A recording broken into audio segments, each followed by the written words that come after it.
Você sabe o que faz um vereador? Não, E você sabe o que faz um prefeito? também não. Você sabe o que faz um vereador? Mais ou menos. E um prefeito, você sabe o que faz? Eu acho que cuida das coisas da cidade, né? Melhorias, olha como é que tá andando as coisas, o que que vai, projetos novos, essas coisas assim, né? Você sabe o que faz um vereador? Não sei. E um prefeito, você sabe o que faz? Também não. Eu não sou muito atento à questão de política, porque cada candidato que passa, eu fico com poucas expectativas, as coisas não mudam. As dúvidas da Delvair, da Ângela e do Renato são muito comuns entre nós, os brasileiros. Mas fico alerta. Escolher de forma consciente os representantes de um município é um dos papéis mais importantes da cidadania.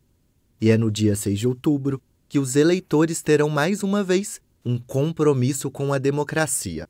Nesta data, vamos escolher prefeito, vice-prefeito e vereadores para os mandatos nos próximos 4 anos. Mas afinal, quais funções esses atores políticos exercem? O prefeito, ele vai tomar a máquina administrativa da prefeitura, vai ter o controle dela, vai nomear pessoas para serem secretários municipais, vai nomear algumas pessoas para assumirem alguns órgãos que a prefeitura tem. Ele vai executar o orçamento municipal, que é votado na Câmara dos Vereadores. Claro que vai ter uma participação ativa na elaboração desse orçamento.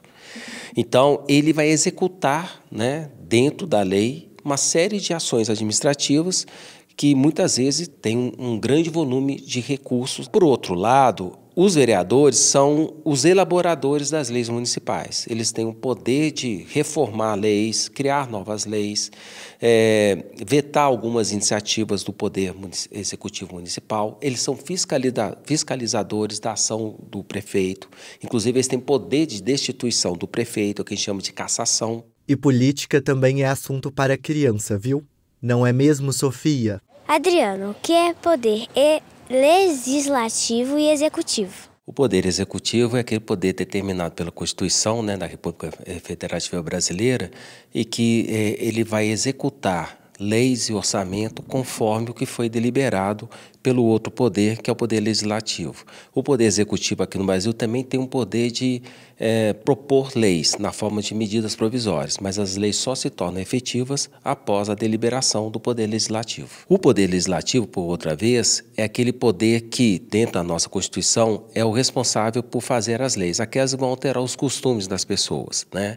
Então, toda lei que envolve alguma questão social, política, econômica e que tem a ver com uma alteração, né, da lei, é o poder legislativo que vai dar a palavra final, seja por iniciativa própria, seja deliberando uma iniciativa do executivo. E há diferenças nos sistemas de eleição de prefeitos e de vereadores. É que, para cada um desses cargos, a forma de apurar o vencedor é diferente. Começando pelos prefeitos, para essa função, o sistema utilizado é o majoritário. O sistema majoritário é o seguinte, o cargo ele é indivisível. Então, o acesso ao cargo se dá por quem tem mais votos. Essa definição de quem ganha é qualificada pela lei. No caso do poder municipal, da prefeitura, a gente tem situações que envolvem a possibilidade de ter 2 turnos ou 1 turno no processo da eleição majoritária. Municípios que não são capital de estado e têm menos de 200 mil eleitores só vão ter 1 turno eleitoral. Nesse caso, quem dos candidatos tiver mais voto, leva o cargo. Mesmo que seja 30%, 25%, 40% dos votos. Já nos municípios, ou que são capital de estado, ou que tem mais de 200 mil eleitores, você tem a possibilidade do segundo turno. Como é que se dá esse segundo turno? Se no primeiro turno nenhum candidato conseguir 50% mais 1 dos chamados votos válidos, se tem um segundo turno entre os 2 mais votados. O que é voto válido? É o voto dado corretamente a algum candidato que participa do processo eleitoral. Já a eleição de vereadores segue o mesmo método adotado para a escolha dos deputados federais, estaduais e distritais. Nesse modelo, que é o proporcional, nem sempre o candidato mais votado conquista a vaga. E essa, inclusive, é uma dúvida da Beatriz. Adriano, eu gostaria de saber em relação à contabilização dos votos, porque às vezes a gente vota num candidato e ele não é eleito, porque parece que os votos são para o partido. Como que funciona isso? No sistema proporcional, o cargo é divisível proporcionalmente à quantidade de votos que cada partido recebeu. Na Constituição brasileira não existe o voto descasado do partido, né? Todo candidato tem que estar vinculado a algum partido. Logo, todo voto dado a alguém é um voto também partidário. No final do processo, se faz uma totalização desses votos corretos, ou seja, dados a alguém existente, no caso do legislativo, e faz então o chamado quociente eleitoral. Mais ou menos é o seguinte: se um partido A teve 30% dos votos, ele vai ter mais ou menos 30% das cadeiras à sua disposição. E aí os candidatos mais votados naquele partido, ou coligação partidária, né, vão poder ocupar essas cadeiras. O voto proporcional é uma forma de você dar direito às chamadas minorias qualificadas. Então, os países que adotam o sistema proporcional são aqueles países que vão ter o seu sistema político mais diversificado, mais plural. De acordo com o Tribunal Superior Eleitoral, tanto o voto branco quanto o voto nulo são inválidos nas eleições brasileiras, ou seja, eles não têm nenhum efeito no pleito. Por isso, fica o reforço. O voto é um importante instrumento de mudança política e social, e é obrigatório a partir dos 18 anos de idade e facultativa aos jovens de 16 e de 17 anos, aos maiores de 70 anos e às pessoas analfabetas.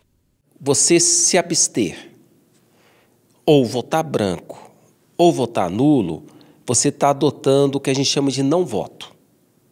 A sua participação eleitoral não vai ser contada. E mesmo que os brasileiros ainda tenham dúvidas sobre o processo eleitoral, há uma questão que muita gente já sabe.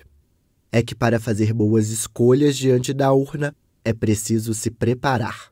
A gente tem que estar sempre preparado, né, e procurar o melhor candidato. Embora não seja fácil, hoje em dia a gente tem que estudar muito para votar bem. Eu já sei mais ou menos, né, em quem votar, no que eles vão, qual que é a produção deles, que eles vão fazer, isso eu sei, né?